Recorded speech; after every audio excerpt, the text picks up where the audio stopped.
यशोमती मैया के नंद लाला। जिसके सामने माया जाल बूनने का प्रयास कर रहे हो, ये माया के स्वामी है। ये मायाधर विष्णु है ये। अच्छा, तो होते रहे। मैं तो इनकी हत्या करने आया हूँ और हत्या करके ही जाऊंगा। जाओ, आप सखाओ को बचाओ, मैं इनका सामना कर लूंगा। पर कान्हा, अभी आप ही ने तो कहा था माया का स्वामी हूँ मैं।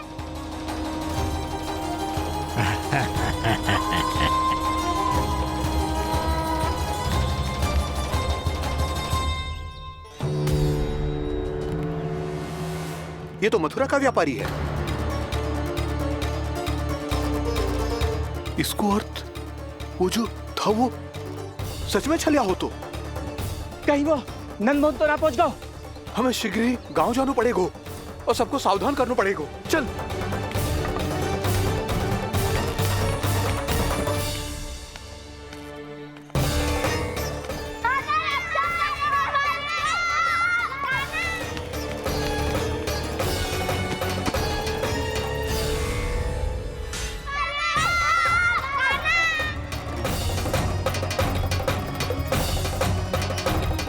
यदि तुम्हें लग रहा है कि मेरे छल के वार से बच गए हो, तो मुझसे भी बच जाओगे। ये तुम्हारी सबसे बड़ी भूल है कृष्ण। मेरे पास बहुत सारे मायावी अस्त्र हैं, जो क्षण भर में ही तुम्हें विष्णु लोक पहुंचा देंगे। तो फिर प्रतीक्षा क्यों कर रहे हो? बालक, मैं परिहास नहीं कर रहा हूँ। मुझे पता है, तभी तो कह रहा हूँ शीघ्र दिखाओ ना। मुझे तुम्हारे सारे मायावी अस्त्र देखने हैं। कैसे बालक हो तुम? मैं यहाँ खेल दिखाने नहीं आया हूँ। तो समय व्यर्थ क्यों कर रहे हो ब्रह्मासुर? जो करने आए हो वही करो ना। अब देखो कैसे तुम्हारे प्राण एक ही वार में इस देह का साथ छोड़कर उड़ जाएंगे। मेरी मायावी अग्नि तुम्हारे भोले भाले से इस मुख को जलाकर भस्म कर देगी।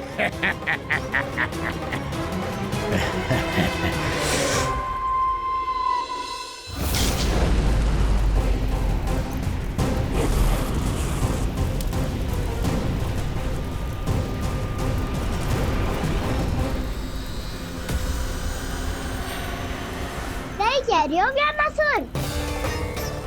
भोला भाला तो दिखता हूँ मैं। मैया भी यही कहती है।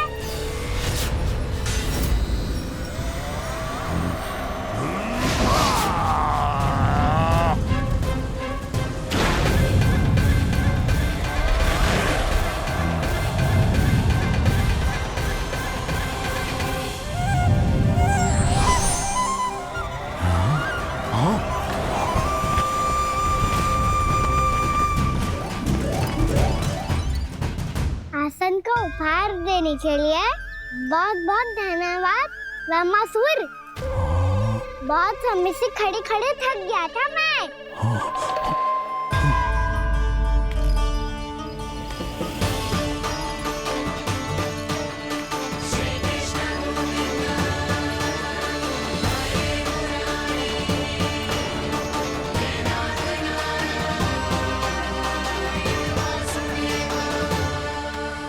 अगला अस्त्र दिखाओ ना। तुम्हारी यही जिज्ञासा आज तुम्हारा अंत करने में सहायक बनेगी मूर्ख बालक।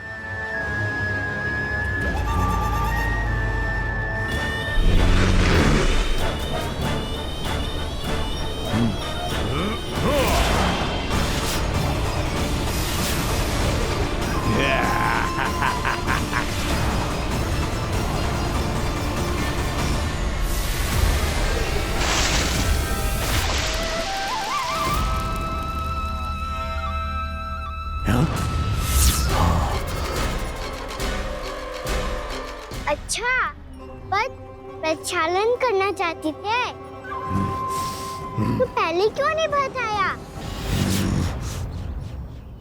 मुस्कुराना बंद करो। तुम्हारी ये हंसी मुझे कांटों की तरह चुभ रही है। पर मैया तो कहती है कि मेरी मुस्कुराहट फूलों की तरह है।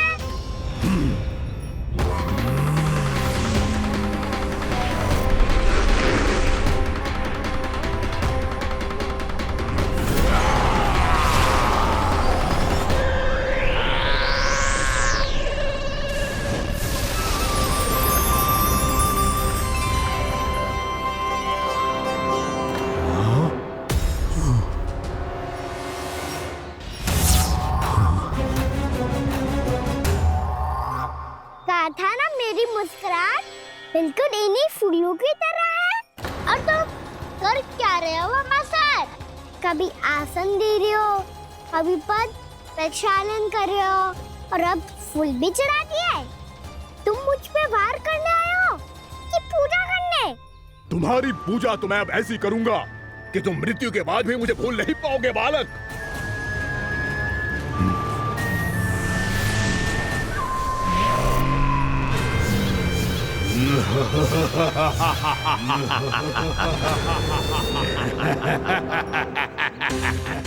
कान्हा, ये चट्टान तो मुझसे हिल ही ना रही।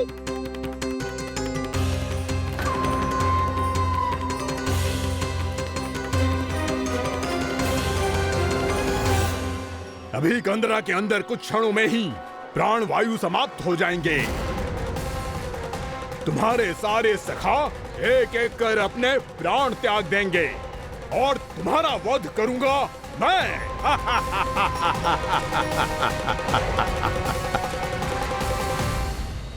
अरे सब जन बच के रहना। छलिया आया हुआ है वृंदावन में।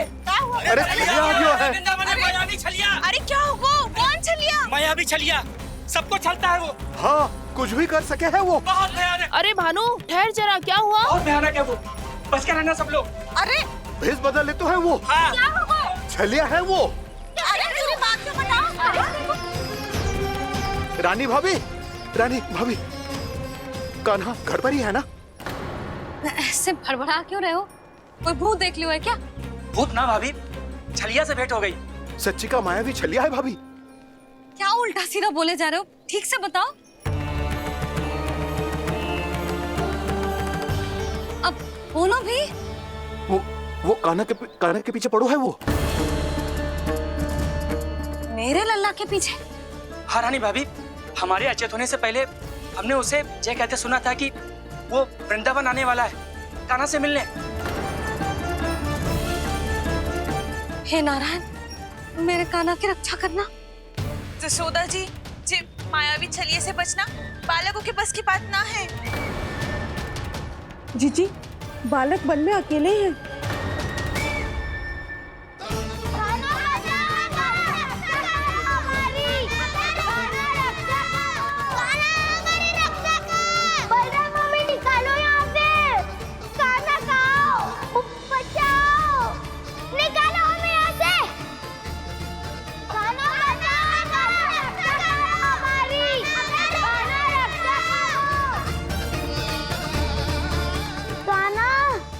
चट्टान तो मुझसे हिल ही ना रही। यदि मैं माया का स्वामी हूँ तो आप भी बल के स्वामी हो। ताऊ, अपनी क्षमता, अपना सामर्थ्य स्मरण करो।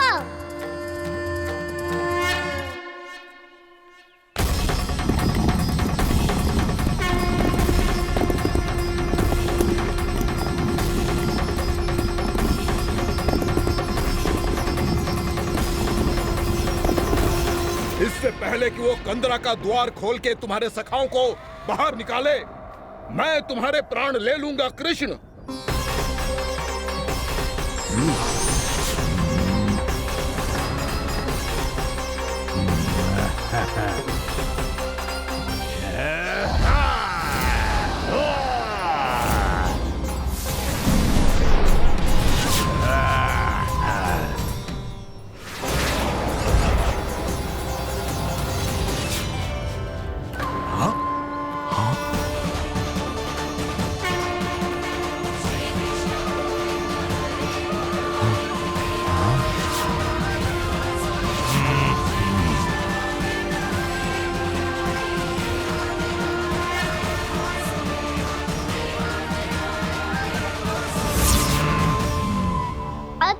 पूजा करोगे ब्रह्मासुर?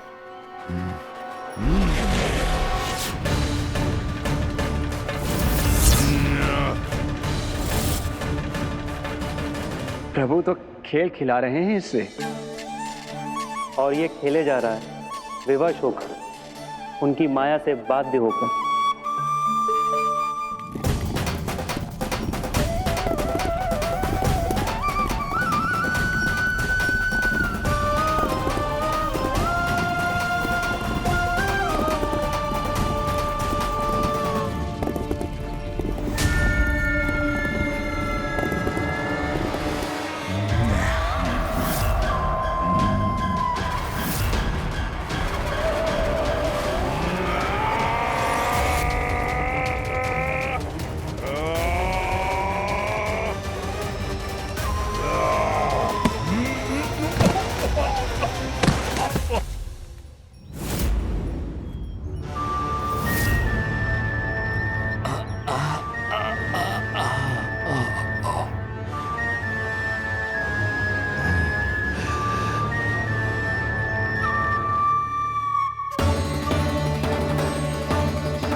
जो प्रभु के सामने माया करने आया था, वो स्वयं को ही माया में उलझा हुआ पा रहा है।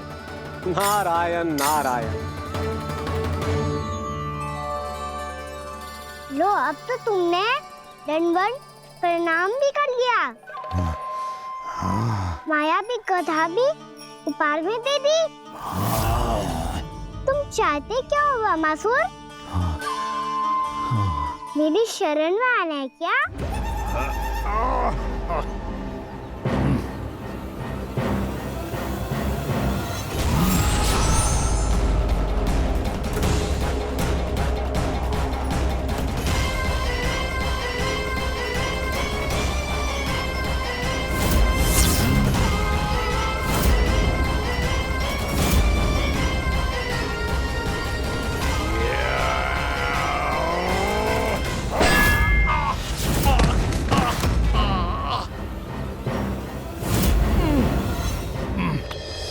सोच विचार का समय ना है हमारे पास। अपने बालकों की रक्षा के लिए इसी क्षण हमें निकलना होगा। और वो छलिया किसी का भी रूप धारण कर सकते है। सुलक्षणा तेरा, शांति तेरा या मेरा, किसी का भी रूप धारण करके हमें भ्रमित कर सकते हो। इसीलिए हमें सतर्क रहना होगा। समझ आई? चलो।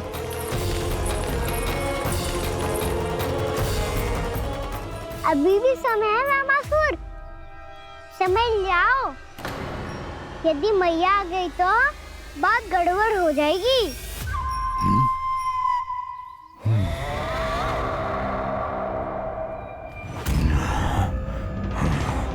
मुझसे झूठ का कोई लाभ नहीं होगा। ब्रह्मासुर, स्मरण करो तुम कौन हो। मायासुर का पुत्र हूँ मैं, अपने स्वामी महाराज कंस का सेवक हूँ, और तुम्हारा हूँ मैं काल।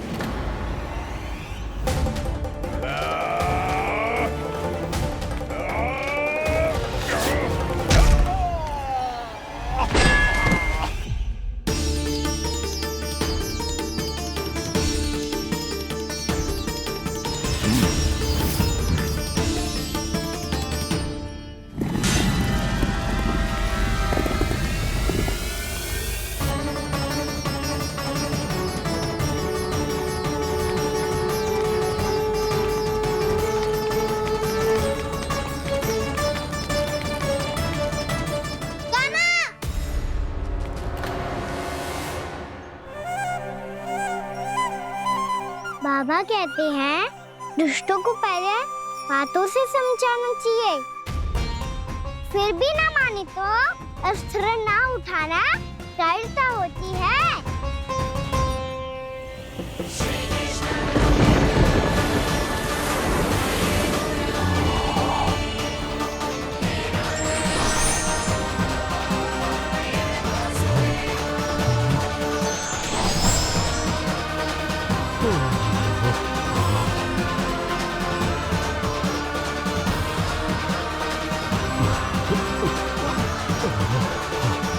Oh.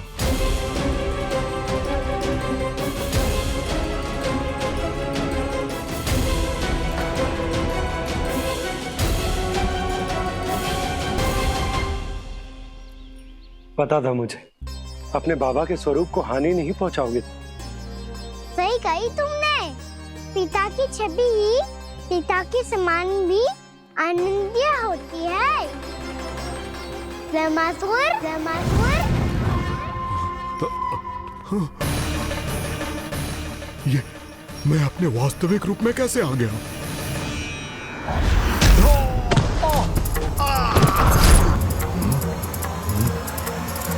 मेरे बाबा का स्वरूप नहीं लेना चाहिए था तुम्हें। मैया ने सिखाया है भूल को क्षमा किया जा सकता है, पर जानबूझ के किए गए अपराध के लिए दंड ही एकमात्र निकाल होता है। ये बार बार अपनी मैया का नाम ले रहा है। यदि मैं वो स्वरूप लूं तो अपनी मैया पर वार नहीं कर पाएगा ये।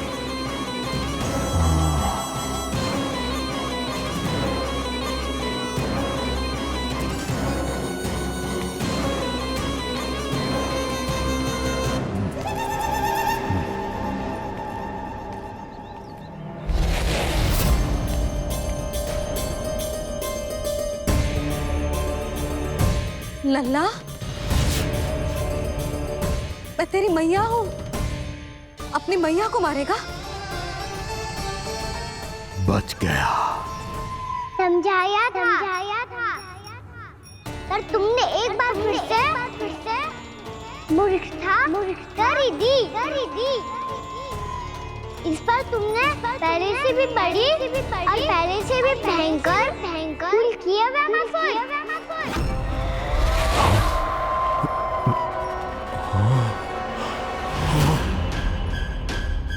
ये क्या हो रहा है मुझे? बार बार मेरा रूप क्यों बदल रहा है? ममता को समझे बिना अधिक समय तक मैया का स्वरूप हरण करके नहीं रख पाओगे ब्रह्मासुर।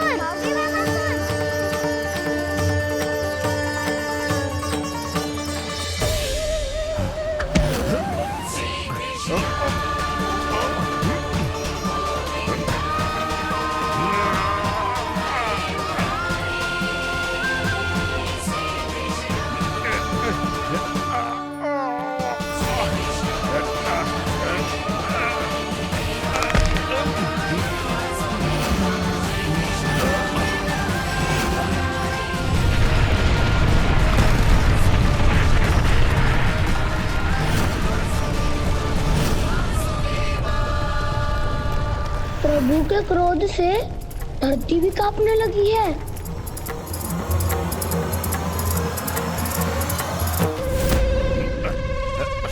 पुत्र को मारने के उद्देश्य से एक मां का रूप लिया तुमने। ये ममता का और मेरी मैया का घोर अपमान है ब्रह्मासुर।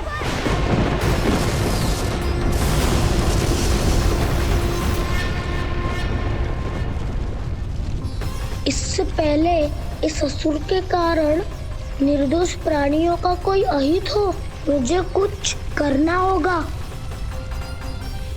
यदि मैं माया का स्वामी हूँ तो आप भी बल के स्वामी हो। दाऊ, अपनी क्षमता, अपना सामर्थ्य स्मरण करो।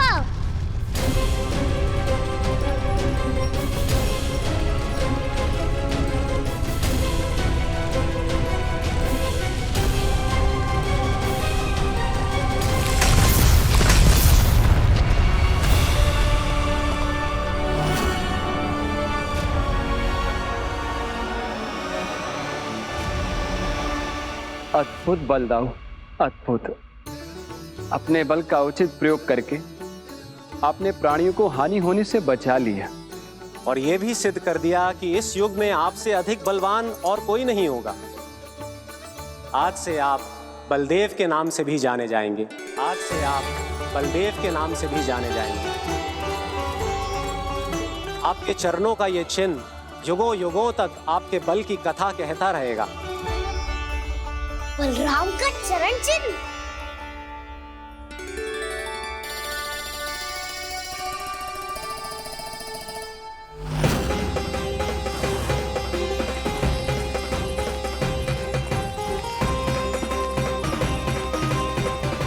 मेरी माया से आज तक कोई नहीं बच पाया है।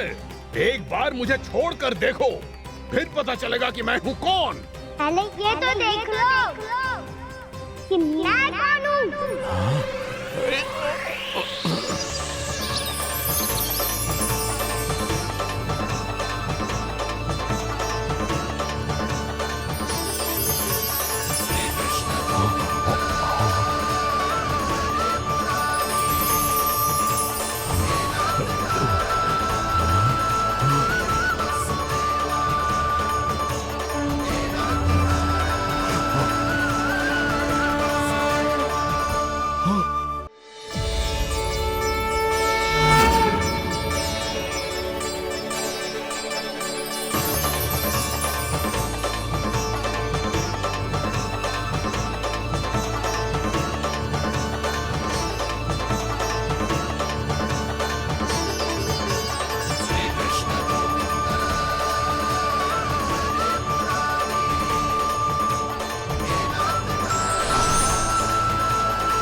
कुछ वरन आया हुआ मसूर।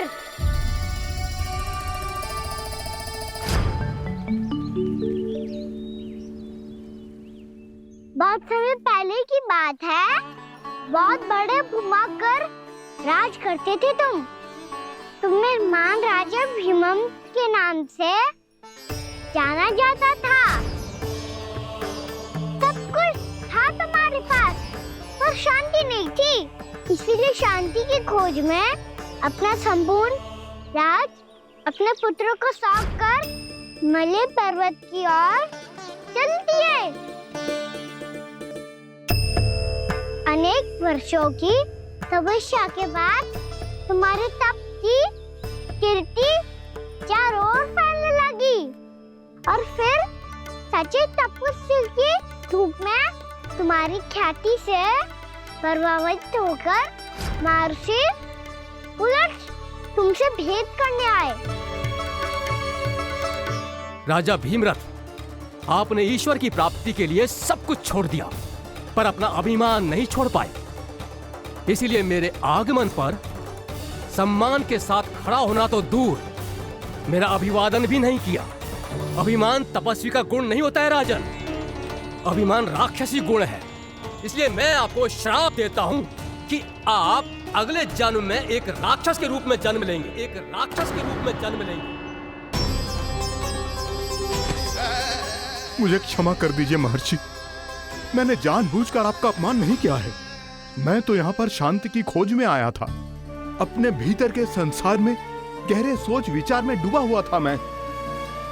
मुझे क्षमा कर दीजिए महर्षि, मुझे क्षमा कर दीजिए। अपनी भूल का आभास प्रायश्चित की ओर पहला पग होता है। मैं अपना श्राप तो वापस नहीं ले सकता, परंतु आपको एक वचन अवश्य दे सकता हूँ। जब भी प्रभु नारायण का अवतार होगा, आपको उचित समय पे वो वरदान देंगे जिसकी आप लंबे समय से प्रतीक्षा कर रहे हैं।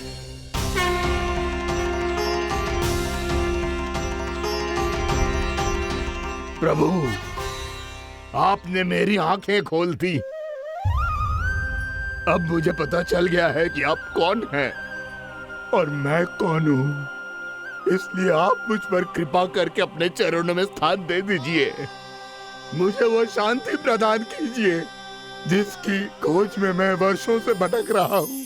शांति तो मोक्ष में ही है, इसीलिए मैं तुम्हें मोक्ष का वरदान देता हूँ।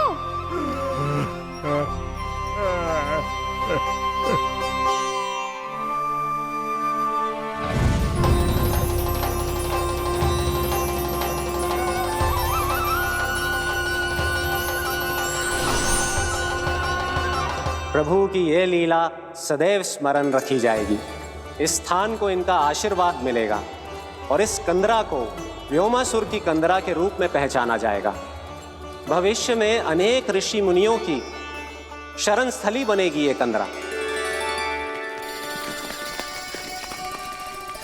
ये कोई साधारण बालक ना है। ऐसा चमत्कार कोई साधारण बालक थोड़ी ना कर सकते है।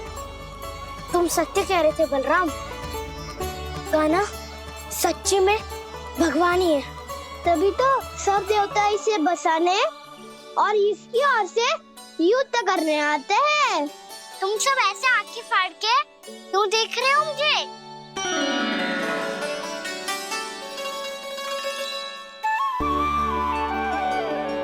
बलराम, तुम बलवान हो और कान्हा भगवान है।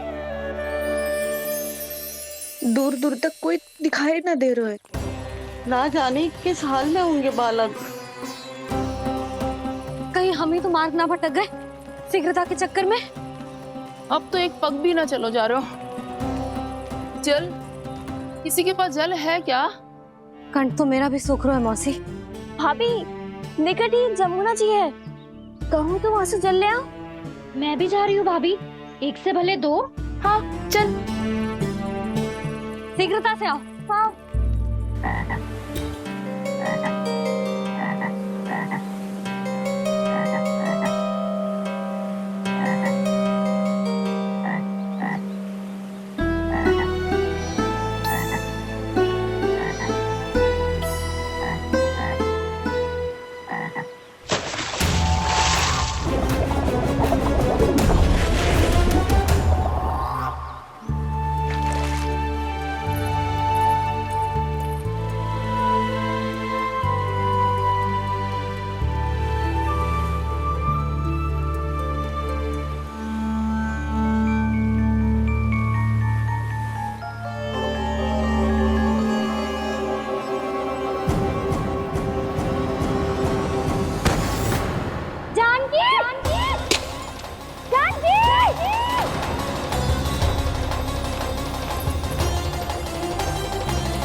जानकी, जानकी,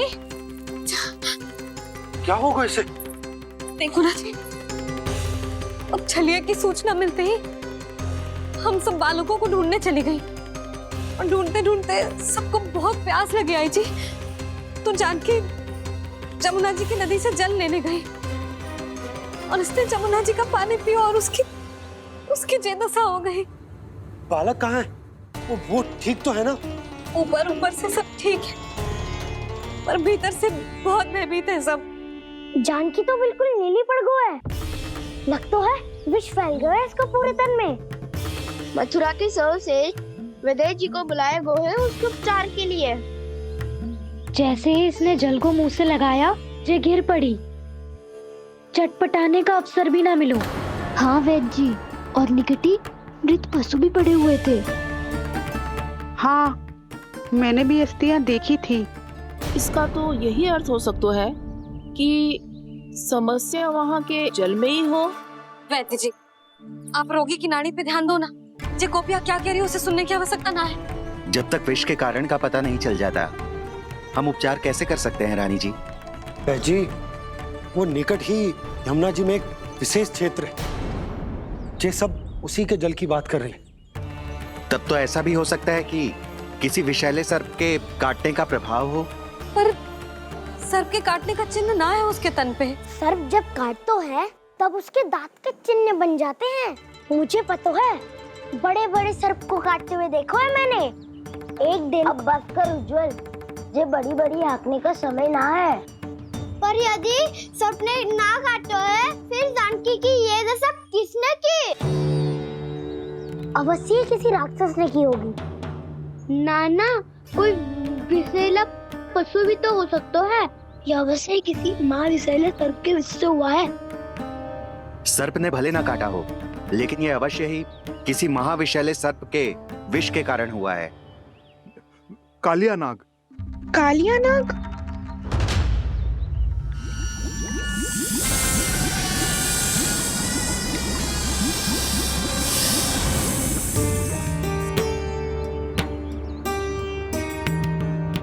संकेतों से तो ऐसा लगता है कि जानकी ने कालिया नाग के क्षेत्र के विशाल जल पी लियो है।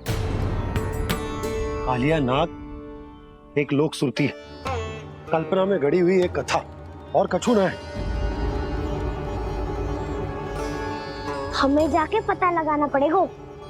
पर हमें वहाँ जाने से मना क्यों है ना बड़ों ने? उज्जवल सही कह रहे हो है। इस समय जानकी के स्वार्थ से अधिक महत्वपूर्ण और कछु ना है।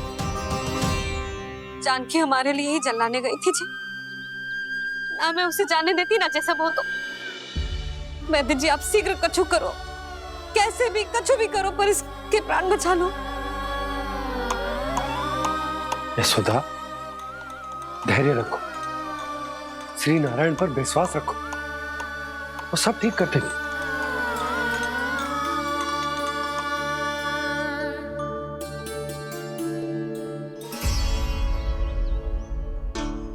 विष की काट की मेरे पास जितनी जड़ी बूटी थी मैंने सब अर्क बना के पिला दी, पर इसकी दशा में अभी तक कोई सुधार नहीं दिख रहा है। ये अंतिम जड़ी बूटी है, अगर इससे भी चमत्कार नहीं हुआ तो फिर जो नारायण की इच्छा।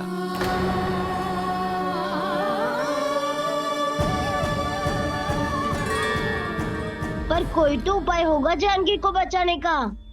कान्हा, यदि तुझे किसी औषधि के बारे में पता है हमें बता दे, हम जाके ले आएंगे।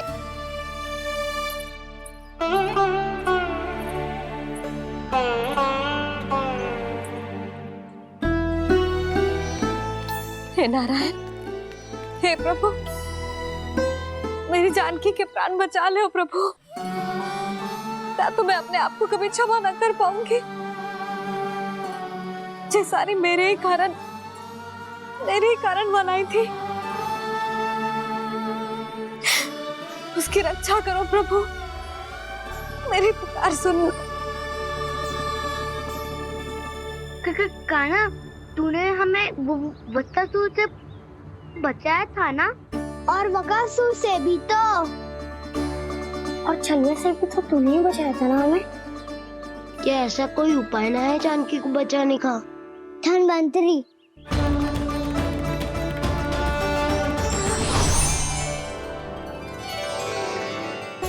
मैं आ गया हूं प्रभु, चिंता मत कीजिए,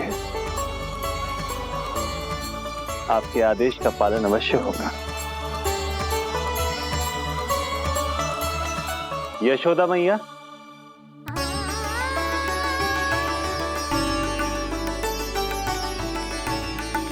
मैया आपको कोई पुकार रहा है।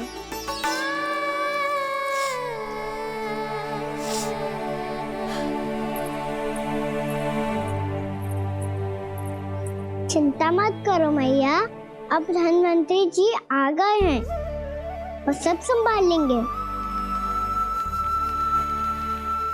धन्वंतरी जी कौन है? जिन्होंने संसार का आयुर्वेद दिया, आरोग्य के देवता, वे श्री नारायण के अवतार।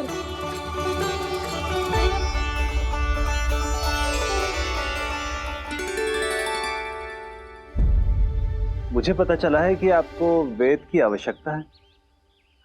हाँ हाँ, भीतर आइए। आइए आइए वैद्य जी, जी रहे। मथुरा का सर्वश्रेष्ठ वैद्य अर्थात मैं यहाँ आ चुका हूँ और रोगी को जितनी औषधि की आवश्यकता थी सब दे चुका हूँ। निश्चित रूप से आपने विष की काट के लिए बहुत ही उत्तम अर्क तैयार किया है, इसीलिए किसी और वैद्य की आवश्यकता नहीं है। किंतु आप अकेले कितना कुछ करेंगे वैद्यराज, मुझे अपना सहायक ही बना लीजिए। पर जो करना था मैं पहले ही कर चुका हूं।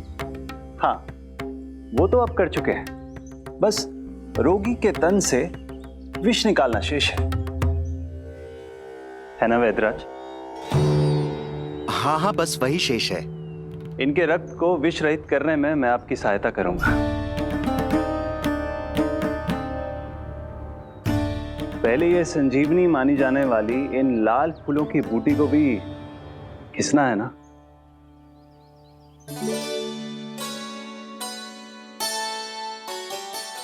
हाँ हाँ, तुम सही कह रहे हो, इसे अच्छे से घिसो।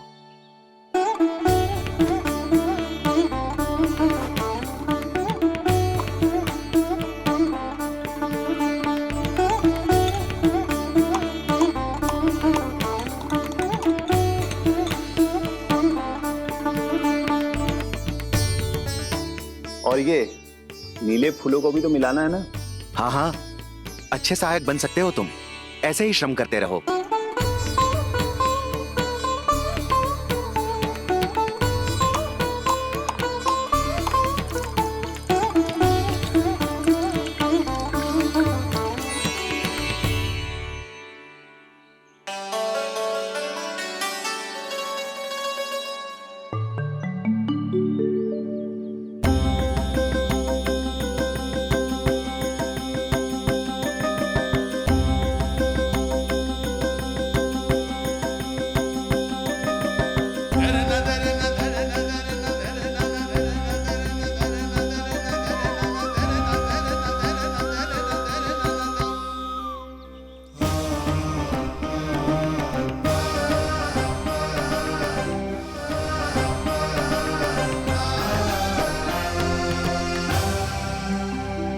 जानकी स्वस्थ तो हो जाएगी ना धन्वंतरी जी?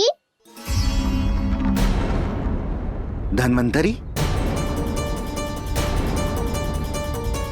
प्रभु, अब मैं क्या करूं? आपने तो स्वयं ही मेरी पहचान उजागर कर दी। जी क्या करो कान्हा? आप सब ऐसे क्यों देख रहे हो? भैया कहती है ना, सभी वैद धन्वंतरी जी का ही रूप होते हैं। वाह कृष्णा, चतुर तो हो तुम। वैसे वास्तविक धन्वंतरी मैं हूँ। मेरा अर्थ है वास्तविक वैद्य मैं हूँ। ये तो मेरा सहायक है, मुझे पूरा विश्वास है बिल्कुल ठीक हो जाएगी। वैसे ही थोड़े ना मुझे मथुरा का सर्वश्रेष्ठ वैद्य कहते हैं लोग।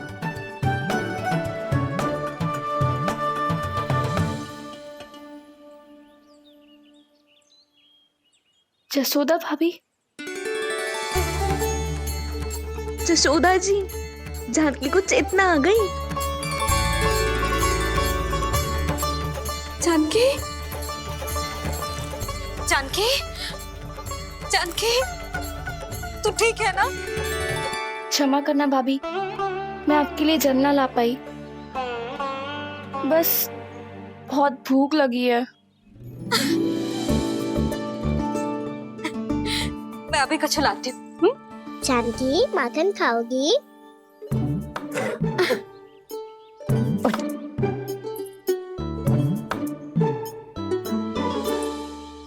आजा, तू ही खिला दे लल्ला।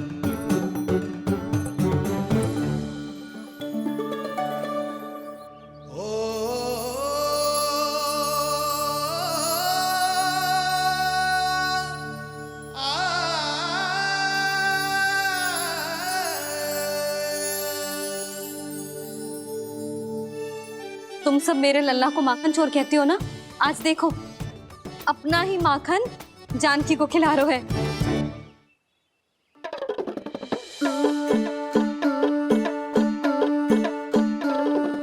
थोड़ा और विश्राम कर लो। सदैव तुम हम सबकी सेवा करती हो, आज मैं तुम्हारी सेवा करूंगा। जानकी की जिज्ञासा तब हुई जब जय यशोदा काकी की सेवा कर रही थी, और अब देखो स्वयं भगवान ही इसकी सेवा कर रहे हैं। जानते हो इससे क्या सिद्ध होता है? जो भी यशोदा मैया की पूजा करेगा, अर्थात अपने माता पिता की सेवा करेगा, उनके साथ सम्मान से व्यवहार करेगा, ईश्वर स्वयं उसका ध्यान रखेंगे। कभी धन्वंतरी के रूप में तो कभी स्वयं कान्हा के रूप में। भक्त और भगवान का देखो कैसा ये अनुराग, स्वयं करे सेवा प्रभु, अद्भुत गोपी का भाग्य। प्रभु इन सब पृथ्वीवासियों से कितना घुल मिल गए हैं। ना तो ये प्रभु को भगवान मानते हैं और ना ही प्रभु अपने आप को इनसे सर्वश्रेष्ठ समझते हैं। अपने आचरण से ये सिद्ध कर रहे हैं कि ये सभी में हैं और सभी इनका ही अंश है।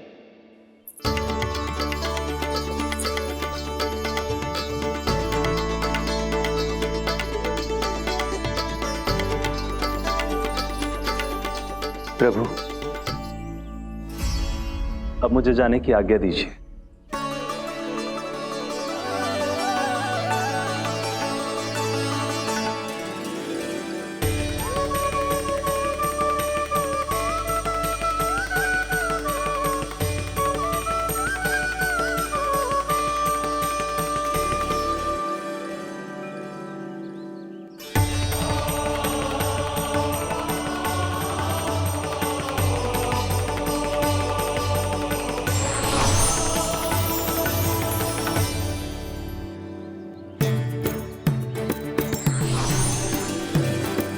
कान्हा ने तो सच्ची में धन्वंतरी जी को बुला लिया था।